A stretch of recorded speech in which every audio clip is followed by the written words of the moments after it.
Comme beaucoup d'entre vous, je suis souvent confrontée à des élèves qui pensent n'avoir aucun talent.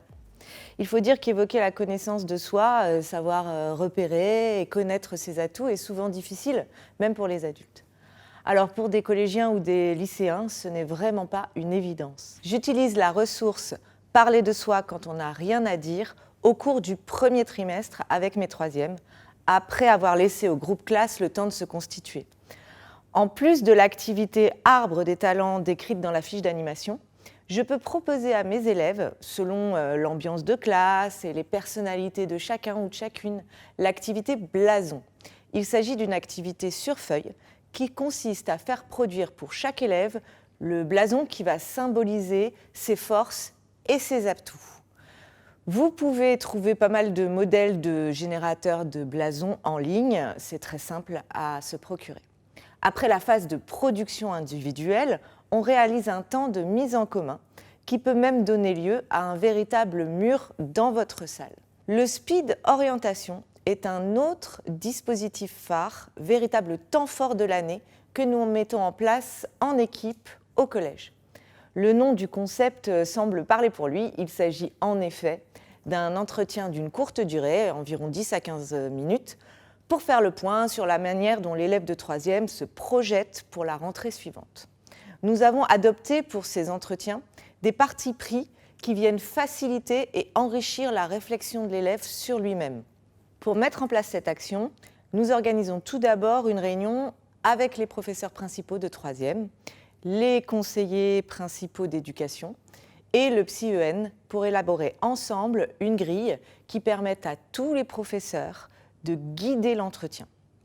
Cette trame facilite dans un premier temps les projections des élèves sur l'année qui suivra, la réflexion sur le parcours scolaire, la mise en lumière de l'état de leurs connaissances sur les filières à emprunter. Mais dans un second temps, elle permet aussi de sonder le quotidien des élèves, ce qu'ils font, ce qu'ils sont, à l'extérieur du collège, leurs passions, leurs passe-temps, etc. Donc cela peut aller de parles-tu une autre langue à la maison, ou quel est ton film préféré, pratiques-tu une activité artistique, sportive, depuis combien de temps, comment te sens-tu quand tu la pratiques, qu'est-ce que cela t'apporte, qu'est-ce que cela te fait. Cet aspect du speed orientation permet aux élèves de dialoguer sur des espaces de leur vie qui échappent souvent à la relation pédagogique et ainsi se rendre compte qu'ils peuvent faire valoir de nombreuses qualités. Enfin, même si tous les professeurs de troisième participent au speed orientation, nous sommes très attentifs au fait que les élèves rencontrent des professeurs qu'ils n'ont pas au jour le jour. C'est un point important car cela confère une indispensable neutralité à ce temps d'échange en mettant de côté les éventuels affects ou crispations inhérents à la relation élève-professeur. Enfin, une dernière proposition de dispositif qui permet de mettre en valeur les atouts parfois insoupçonnés de nos élèves est l'organisation de la journée des talents. Dans mon établissement, c'est le personnel de vie scolaire qui a été à l'initiative de cette action. Alors depuis 3 ans, le jour de la pré-rentrée, une date est choisie, située généralement dans le courant du 2e trimestre. Des séances de casting sont menées par les assistants d'éducation, les assistants pédagogiques et les conseillers principaux d'éducation. Ces séances de casting ont lieu pendant 2 mois. Elles sont organisées sur la pause méridienne. Les élèves viennent se présenter à l'équipe de vie scolaire. Ils exposent leurs talents. Ils peuvent le faire individuellement ou en groupe, c'est au choix.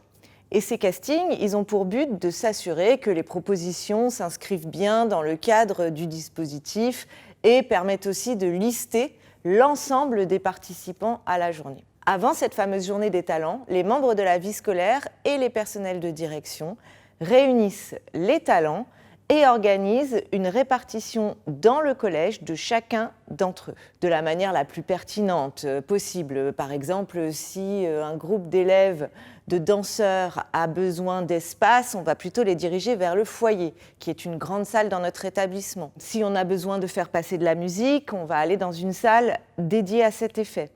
Les pâtissiers iront en cuisine, les jongleurs dans une salle haute de plafond, etc. Nous, les professeurs, essayons aussi de jouer le jeu.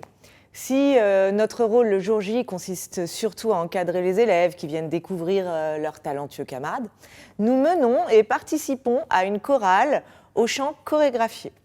Donc c'est un temps qui galvanise finalement tout le monde, l'ensemble de la communauté. De nombreux élèves se portent d'ailleurs candidats pour participer à la journée des talents. L'un peut jouer de l'accordéon, l'autre chanter en japonais, faire une démonstration de calligraphie, apprendre à des camarades à cuisiner des cupcakes, etc. Ce jour-là, tout le monde pose un regard différent sur l'autre, à la fois surpris, curieux et bienveillant.